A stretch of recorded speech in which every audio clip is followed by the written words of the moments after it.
You know who I'm talking about. They're watching your stories, they're liking your posts, but their profile picture? It's a sunset, a pet, maybe just a cool looking shape. And while a lot of us are busy trying to create the perfect online image, a whole bunch of people have just vanished from the digital mirror. And here's the thing, psychology is starting to suggest they aren't hiding because they're insecure. Nope. They might actually be operating on a totally different level. In fact, they might just be the smartest people in the room. Seriously, think about it. In a world where posting a selfie is as normal as grabbing a coffee, you've got this fascinating group of digital ghosts. They are absolutely active. They engage, they're part of the whole conversation. But if you try to find a picture of their face, good luck. They are this constant yet completely invisible presence in our online lives. It's kind of wild.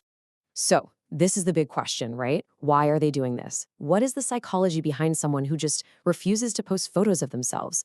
Well, what we're about to dig into really challenges everything you might think you know about confidence, privacy, and what it even means to be authentic in this super visible world we all live in now. Okay, let's start with the easy answer, the one we all probably jump to first.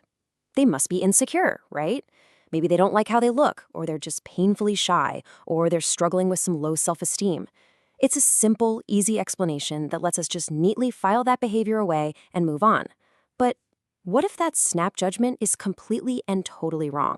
This brings us to our first big idea, the confidence paradox. We're going to challenge that whole insecurity myth head on, because a ton of research suggests this invisibility isn't a sign of weakness at all. In fact, and this is what's so wild, it might just be the ultimate sign of profound strength and really high self-worth. So, this slide breaks it down perfectly. Just look at column A, outsourced self-worth. This is the whole validation game. Likes, comments, how many followers you have. It's a feeling of value that comes from the outside. Now look over at column B, internal self-worth.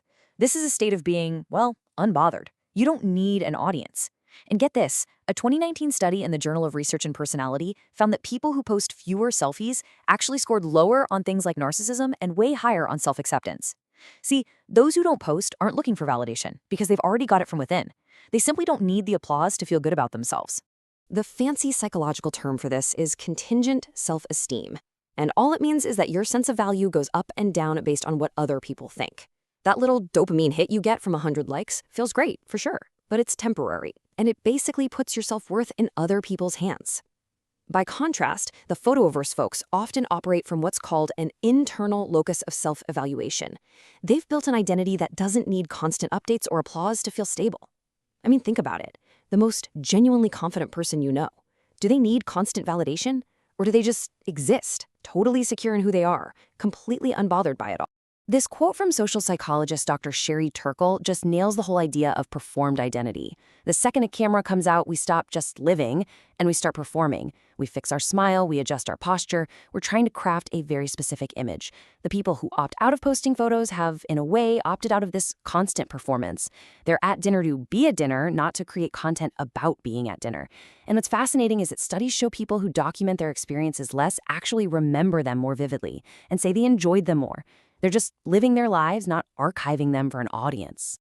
So this idea of an internal, unperformed identity, it isn't just about feeling good on the inside. It leads us straight into our next section, the power of invisibility. Because choosing not to post photos has some really powerful external benefits.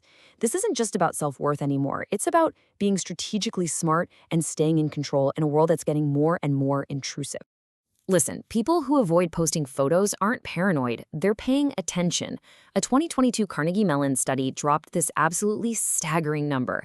87% of Americans have zero clue how their facial data is being used once it's online.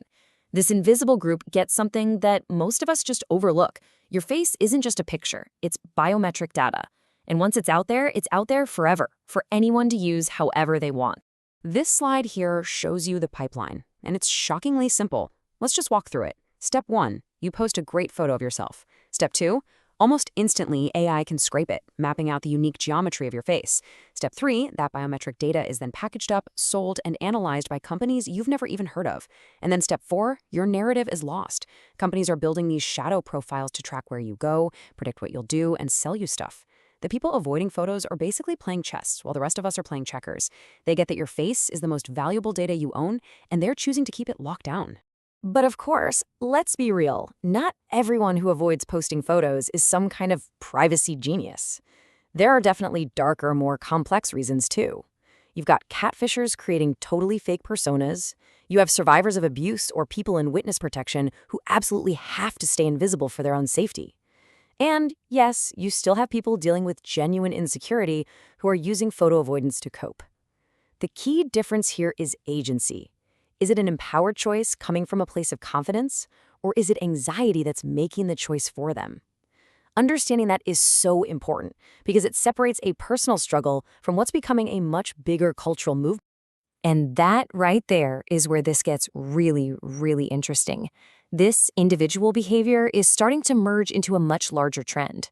What we're seeing is a huge cultural pendulum swing away from the era of radical oversharing that pretty much defined the last 15 years of the internet.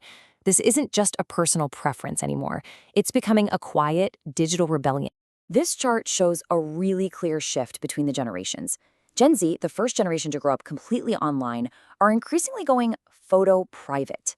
They watched millennials document every single brunch, every single vacation, and basically decided, yeah, no thanks. They're embracing things like Finstas, fake Instagrams that are private, secondary accounts just for their close friends. They're using cartoon avatars and embracing this kind of digital minimalism. They are actively rejecting what one philosopher called the transparency society, this exhausting reality where everyone feels like they have to be visible, ranked, and judged all the time. And this quote just perfectly captures the heart of this whole attention rebellion. It's such a simple but deep question that we should all probably ask ourselves before we post anything. The people opting out aren't antisocial, they're anti-surveillance. They're not insecure, they're just intentional. They've realized that in this new attention economy, their visibility mainly benefits the platforms and the data companies, not them.